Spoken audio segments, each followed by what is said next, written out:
morning arrived not with a sudden burst of sunlight, but with the soft, rhythmic patter of a gentle rain against the window pane. Inside the small stone cottage, the air was cool and carried the faint, earthy scent of damp moss and pine needle-strewn soil from the surrounding woods. Maya stirred beneath the weight of 3 heavy, hand-knitted blankets, feeling no urge to rush into the day. The world outside was wrapped in a quiet, silver mist that softened the edges of the tall ancient oaks and blurred the distant shoreline of the lake.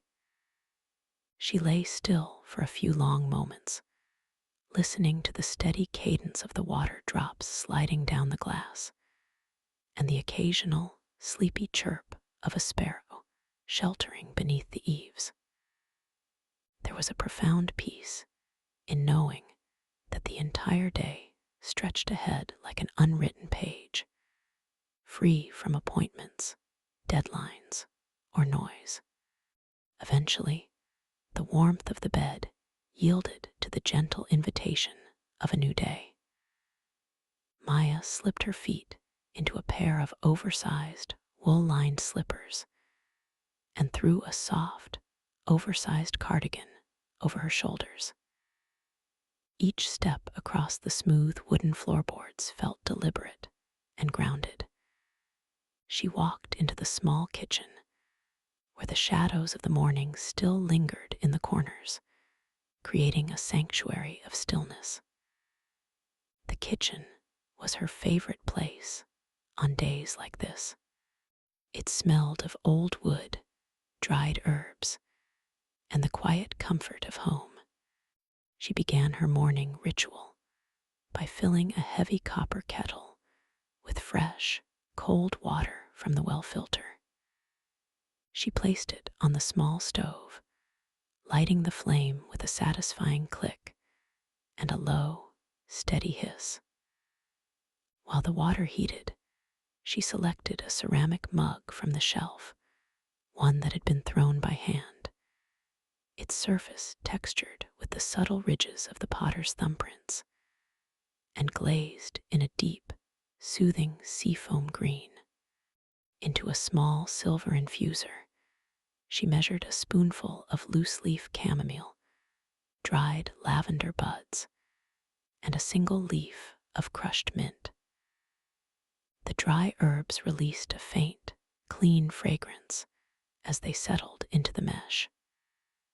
When the kettle began to sing, a soft whistle that rose gently before she turned off the flame, she poured the steaming water over the herbs. A plume of fragrant steam billowed upward, enveloping her face in warmth. She carried the mug to the wide windowsill, letting the tea steep as she watched the rain transform the landscape outside. The rain was a steady, comforting presence, turning the lake into a canvas of rippling rings. Maya decided it was the perfect morning to bake a simple loaf of rustic bread. Baking was an exercise in patience and presence, a slow dance with basic elements. She cleared the wooden countertop and brought out a large yellow mixing bowl, a bag of unbleached flour, a jar of yeast, a pinch of sea salt, and a small jar of local wildflower honey. She measured the ingredients by eye and by feel, relying on the memory of her hands rather than a rigid recipe. She dissolved the yeast and honey in warm water, watching as tiny, energetic bubbles began to foam on the surface, signaling that the yeast was awake and alive. Next, she stirred in the flour and salt with a stout wooden spoon, watching the shaggy mass come together into a rough dough. When the spoon could do no more work, she turned the dough out onto a lightly floured surface. This was her favorite part. She began to knead, using the heels of her hands to push the dough forward, then folding it back over itself, rotating it slightly with every turn. The rhythm was hypnotic. Push, fold, turn. Push, fold, turn. The initial stickiness gradually gave way to a smooth, elastic suppleness. She lost track of time in the repetitive motion, her mind clearing of any stray thoughts, focusing entirely on the warmth of the dough beneath her palms and the rhythmic sound of her own steady breathing, aligning with the falling rain outside. Once the dough was smooth and bounced back slightly when pressed, she shaped it into a neat round ball and placed it back into the greased bowl. She covered it with a damp, clean linen towel and set it in a warm corner near the stove to rise. It would need an hour or more to double in size, an hour of quiet waiting that she welcomed with open arms. Returning to her tea, she sat down in an old wicker armchair by the window.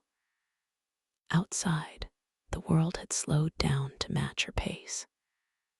Through the veil of rain, a great blue heron stood motionless in the shallow water, completely unbothered by the downpour. It was a picture of absolute stillness.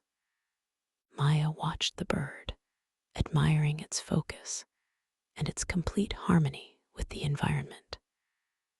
There was no rush in nature. The rain fell because it had to fall, and the forest grew in beautiful silence.